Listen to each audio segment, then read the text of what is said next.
Ooh, morning Trainiacs. Lovely little day here in the sun. It's actually like only 6 degrees Celsius right now, so we had 4 days of summer. That was enjoyable while it lasted. So just about an hour or two ago, here, little clip of it right now, I finished a 5K run that was probably the second fastest timed 5K run that I've ever done. 1934. Now, the whole time thing is completely irrelevant, whether it's 1934 or 1430 or 30 minutes. If you're running, hey, great. The vast majority of people who get into endurance sports start not because they want to crush a bunch of fast times, but because they want to essentially just lose weight, look better naked. And that's totally okay because that's how I got into it. Endurance sports was the muse that allowed me to eventually end up losing a total of 65 pounds, and it ended up being the starting point for me living a better life, for feeling healthier, for feeling better, for feeling more confident, for being daring enough to leave a career in finance and start this business here. It all started because I really just wanted to start losing weight, and I did it through endurance sport. Now here's the thing though, I learned a lot of lessons about how to lose that weight, and I ended up getting down to like as low as 149 pounds, but I also ended up falling into some of those traps that actually end up undoing the weight loss, and that's part of why I've gained back the weight over the past year. It's starting to come back down now, but what we're going to talk about today are the rules for how to lose weight without falling into those traps that might allow you to gain that weight back. Now, if you end up using the system that I'm going to explain to you in this video, you are surely going to lose weight and hopefully, ideally, let's cross our fingers, do it right and keep it off. So let's go through a few of the very big picture things that you have to get in place if you're just starting out.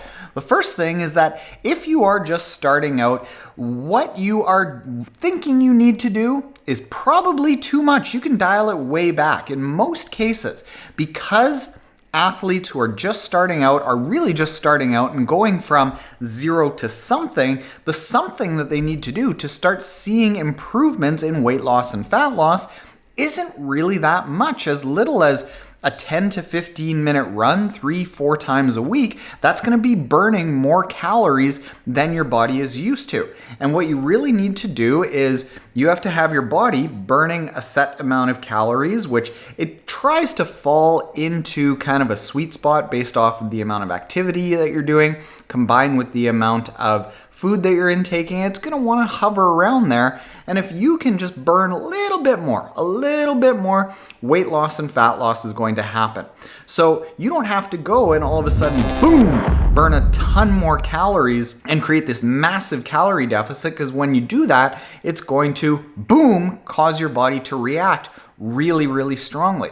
But if you create a subtle calorie deficit, you are going to lose weight, and then gradually you can build up. And what this is going to do is it's going to create longer lasting weight loss. The second and the third thing that you need to focus on is getting the training intensity that you're working in the right area, the right zone. Now, you can go and do a bunch of moderate intensity running, and this is probably what you're doing. This is somewhere in the ballpark of, let's say, a heart rate between like 140 and 160. This is typically moderate intensity running for a lot of people. What happens at this intensity is you are burning a fair amount of calories, but what is actually going to happen is you're going to be burning less fat while you're doing it. So you're going to be burning a lot of calories, but those calories won't necessarily be coming from fat. And what I have experienced and what a lot of people have experienced is they end up running at this intensity for a long period of time, a lot of time,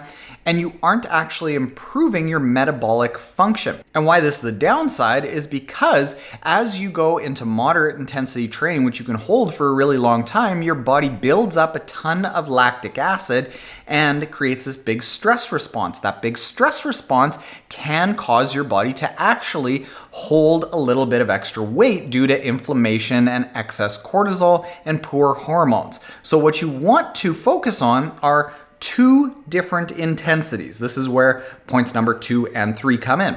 The first intensity that you want to focus on is low-level cardio and build up roughly about 80% of your total training time at what would be called your MAF zone or the top of zone 2 or your aerobic training zone. You can use all different types of calculators online, but the key is to keep your heart rate under that heart rate cap. This is going to allow you to burn a huge amount of fat every single minute because it's the fat burning zone. It's going to teach your body to be aerobically more efficient. You're going to build more mitochondria in a safer way, which is going to keep those stress hormones low, and it's going to end up actually allowing you to train longer, making more gains as you go. The second intensity that you want to focus on is similar to what we did today. You see my face out there in some of the videos. I did a rip my legs off, think that I wanted to cry kind of effort.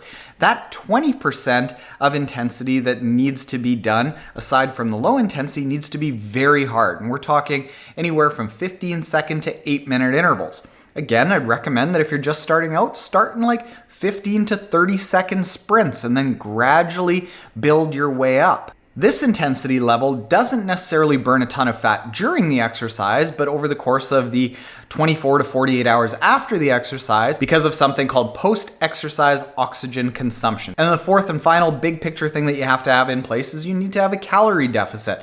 I recommend 2 things to actually get this right. The first is using the MitoCalc. Now, I'll put a link in the description below to the calculator that I like to use, which customizes for your body weight, for your activity level, for the amount of carbs versus protein versus fat that you actually intake, how much approximately you're burning every single day. And then I like to use an app called Senza to start tracking calories. Now, do this just at the start and start taking note of how many calories you're intaking and what happens with your body weight. If your body weight comes down, that's a good sign. If your body weight isn't coming down, try lowering still a little bit more. And assuming that your hormones are all healthy and that your stress levels are all healthy and that your gut bacteria is all healthy, you just need to have a calorie deficit and boom, you are going to see weight loss and fat loss come. But this is where I want to have the big but of making sure that you are doing things properly to make sure that that fat loss and weight loss isn't going to cause long-term issues that potentially cause it to come back later. This is where we get into the pitfalls. And in my opinion, there are 3 really big pitfalls that are very common to new endurance athletes that approach the sport with the intention of losing a little bit of weight. The first is doing fasted workouts. And this is a really, really big thing as of 2021 when I'm recording this. It's good in theory to do these fasted workouts, but in practice, what often happens when you look at the studies is, yeah, people end up burning more fat in that fasted workout, and they end up seemingly setting themselves up to lose weight. But more often than not, those fasted workouts end up creating cravings later in the day, and you get uncontrollable cravings. So remember that calorie in, calorie out, and requiring a calorie deficit, it's almost impossible to do because your cravings are so high that you need to take in a huge amount of calories just to satisfy your brain. In addition to that, when you wake up in the morning, you typically aren't very hungry. The reason for that is because you have a high amount of cortisol first thing in the morning. Cortisol is a stress hormone that blunts your appetite, but it's a stress hormone that is not good. We need to bring that down.